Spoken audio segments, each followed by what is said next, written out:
Hi all, welcome back മന്ന kitchen. ഇന്ന് നമ്മൾ റെഡിയാക്കി എടുക്കാൻ പോകുന്നത് നല്ലൊരു അടിപൊളി മാർബിൾ കേക്കാണ്. ഈ ഒരു മാർബിൾ കേക്കിൻ്റെ ടേസ്റ്റ് എന്ന് പറഞ്ഞാൽ അത് പറഞ്ഞറിയിക്കാൻ കഴിയില്ല. നിങ്ങളിത് ഉണ്ടാക്കി കഴിച്ച് തന്നെ നോക്കണം. അത്രയ്ക്ക് ടേസ്റ്റി ആയിട്ടുള്ളൊരു കേക്കാണിത്.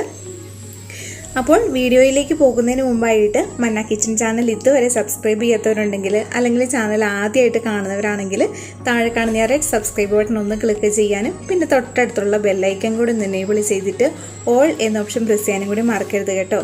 അപ്പോൾ നമുക്ക് സമയം കളയാതെ ഈ ഒരു കേക്ക് എങ്ങനെയാണ് റെഡിയാക്കി എടുക്കുന്നതെന്ന് നോക്കാം.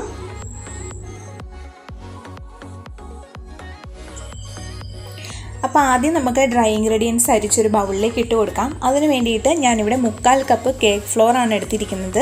കേക്ക് ഫ്ലോറിൻ്റെ റെസിപ്പി ഇതിന് മുമ്പ് ഞാൻ അപ്ലോഡ് ചെയ്തിട്ടുണ്ട്. അതിൻ്റെ ലിങ്ക് താഴെ ഡിസ്ക്രിപ്ഷൻ ബോക്സിൽ കൊടുത്തേക്കാം. വളരെ ഈസി ആയിട്ട് റെഡിയാക്കി എടുക്കാവുന്നതേ ഉള്ളൂ. ഈ ഒരു കേക്ക് ഫ്ലോറിലേക്ക് 1/2 ടീസ്പൂൺ ബേക്കിംഗ് പൗഡർ കൂടി ഇട്ട് കൊടുത്തിട്ടുണ്ട്. ഇത് അരിച്ചൊരു ബൗളിലേക്ക് ഇട്ട് കൊടുത്തിട്ടുണ്ട്. നമുക്ക് മാറ്റി വയ്ക്കാം. അടുത്തതായിട്ട് ഒരു സോസ് പാൻ എടുത്തിട്ട് അതിലേക്ക് നമുക്കൊരു 100 ഗ്രാം ബട്ടർ ഇട്ട് കൊടുക്കാം. അൺസാൾട്ടഡ് ബട്ടറാണ് എടുത്തിരിക്കുന്നത്. അതിലേക്ക് 1/2 കപ്പ് പാൽ കൂടി ഒഴിച്ചു കൊടുക്കാം. ഇനി ഇത് നമുക്കൊന്ന് ചൂടാക്കി എടുക്കണം. ആ ബട്ടറൊക്കെ നന്നായിട്ടൊന്ന് മെൽറ്റായി വരണം. അപ്പോൾ ബട്ടർ നന്നായിട്ട് മെൽറ്റായി വന്നിട്ടുണ്ട്. ഞാനിവിടെ ചൂടോടുകൂടി തന്നെ ഡ്രൈ ഇൻഗ്രീഡിയൻസിലേക്ക് ഒഴിച്ചു കൊടുക്കുവാണ്. നിങ്ങൾക്ക് തണുത്തതിന് ശേഷവും ഒഴിച്ചു കൊടുക്കാം.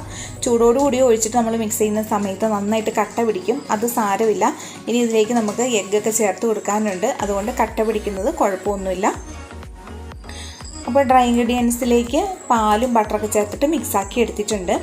ഇനി ഞാനിവിടെ 5 മുട്ടയാണ് എടുത്തിരിക്കുന്നത്. അതിൻ്റെ യോക്കും വൈറ്റും സെപ്പറേറ്റ് ചെയ്തെടുത്ത് വെച്ചിട്ടുണ്ട്.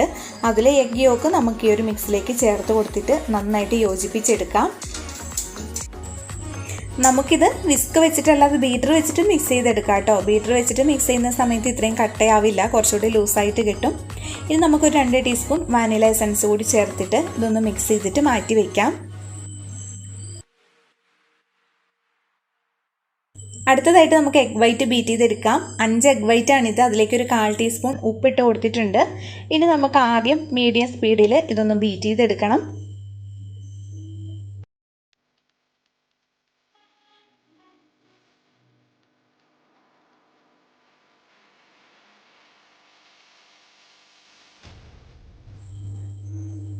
എഗ് വൈറ്റ് ഇത്രയും പതഞ്ഞ് വരുന്ന സമയത്ത് നമുക്കിതിലേക്ക് 1/2 കപ്പ് പഞ്ചസാര ചേർത്ത് കൊടുക്കാം. പൊടിക്കാതെയാണ് ചേർത്ത് കൊടുത്തിരിക്കുന്നത്. പൊടിച്ചിട്ടാണെങ്കിൽ 3/4 കപ്പ് പഞ്ചസാര ചേർത്ത് കൊടുക്കാം.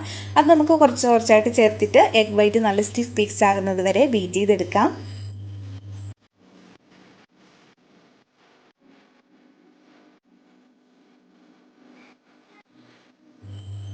ഇപ്പോൾ നമ്മൾ എഗ് വൈറ്റ് നന്നായിട്ട് ഇവിടെ ബീറ്റ് ചെയ്തെടുത്തിട്ടുണ്ട്. ഇതാണ് ഇതിൻ്റെ കൺസിസ്റ്റൻസി. ഇത്രയും സ്റ്റിഫായിട്ട് കിട്ടണം. എന്നാൽ മാത്രമേ നമ്മുടെ കേക്ക് നല്ല പെർഫെക്റ്റ് ആയിട്ട് വരുള്ളൂ.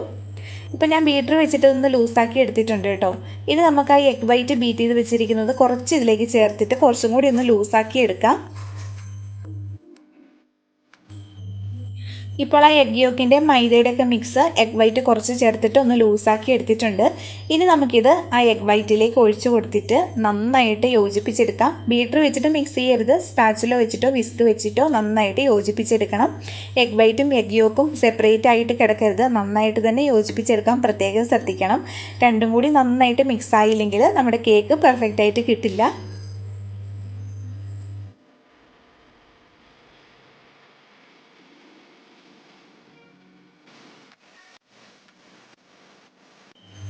അങ്ങനെ ബാറ്റർ ഇവിടെ നന്നായിട്ട് മിക്സാക്കി എടുത്തിട്ടുണ്ട്. എഗ് വൈറ്റും യോക്കും എല്ലാം ഇവിടെ നന്നായിട്ട് യോജിപ്പിച്ചെടുത്തിട്ടുണ്ട്.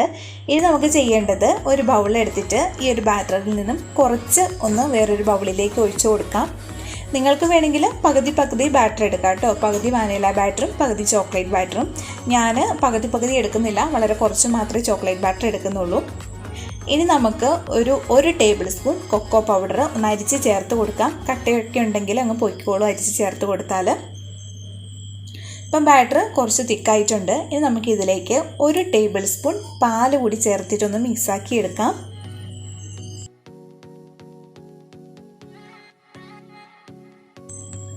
അങ്ങനെ നമ്മളിവിടെ ചോക്ലേറ്റ് ബാറ്ററും റെഡിയാക്കി എടുത്തിട്ടുണ്ട്. ഇത് നമുക്ക് ബേക്കിംഗ് ടിന്നിലേക്ക് ഒഴിച്ചു കൊടുക്കാം. ഞാനിവിടെ 7 ഇഞ്ചിൻ്റെ ബേക്കിംഗ് ടിന്നാണ് എടുത്തിരിക്കുന്നത്. അതിൽ കുറച്ച് ഓയിലൊക്കെ സ്പ്രെഡ് ചെയ്തിട്ട് ബട്ടർ പേപ്പർ ഇട്ട് വെച്ചിരിക്കുന്നതാണ്. ഈ ഒരു പാനിലേക്ക് നമുക്ക് ആദ്യം കുറച്ച് വാനില ബാറ്റർ ഒഴിച്ചു കൊടുക്കാം. അതിന് മുകളിലായിട്ട് ഒരു സ്പൂൺ വെച്ചിട്ട് അവിടെ ഇവിടെയായിട്ട് കുറച്ച് ചോക്ലേറ്റ് ബാറ്റർ ഒഴിച്ചു കൊടുക്കാം. വീണ്ടും വാനില ബാറ്റർ, ചോക്ലേറ്റ് ബാറ്റർ അങ്ങനെ നമുക്ക് മുഴുവനായിട്ടും ഒഴിച്ചു കൊടുക്കാം.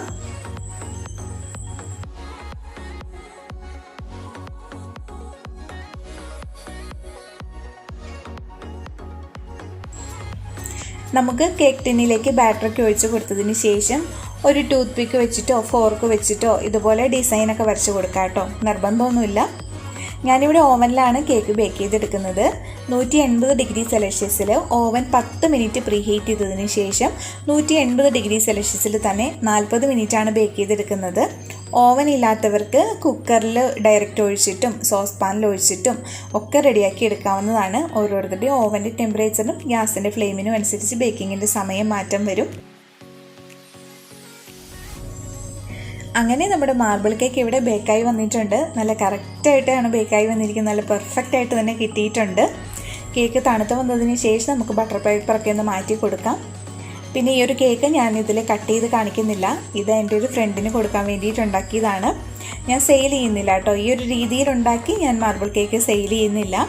ഇതൊരു ഫ്രണ്ടിന് ഗിഫ്റ്റായിട്ട് കൊടുക്കാൻ വേണ്ടിയിട്ട് ഉണ്ടാക്കിയിരിക്കുന്നതാണ്. അപ്പോൾ കേക്കൊക്കെ തണുത്ത് വന്നിട്ടുണ്ട്. ബട്ടർ പേപ്പറൊക്കെ മാറ്റി കൊടുക്കാം. നല്ല സോഫ്റ്റ് ആയിട്ടുള്ളൊരു കേക്കാണ്. കാണുമ്പോൾ തന്നെ അറിയാലോ, നല്ല അടിപൊളി ടേസ്റ്റുമാണ്. അപ്പോൾ നിങ്ങൾ ഈ ഒരു കേക്ക് തീർച്ചയായിട്ടും വീട്ടിലൊന്നും ഉണ്ടാക്കി നോക്കണം.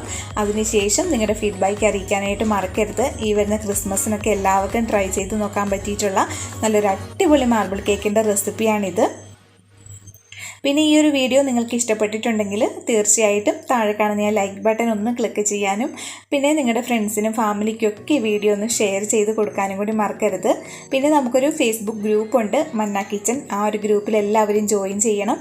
പിന്നെ മന്ന കിച്ചണിൽ ഏതെങ്കിലും റെസിപ്പി നിങ്ങൾ ട്രൈ ചെയ്ത് നോക്കിയിട്ടുണ്ടെങ്കിൽ ആ ഒരു റെസിപ്പിയുടെ ഫോട്ടോ ആ ഒരു മന്ന കിച്ചൺ ഗ്രൂപ്പിൽ പോസ്റ്റ് ചെയ്യാനും കൂടി മറക്കരുത് കേട്ടോ. അപ്പോൾ നമുക്ക് വേറൊരു റെസിപ്പി ആയിട്ട് വീണ്ടും കാണാം.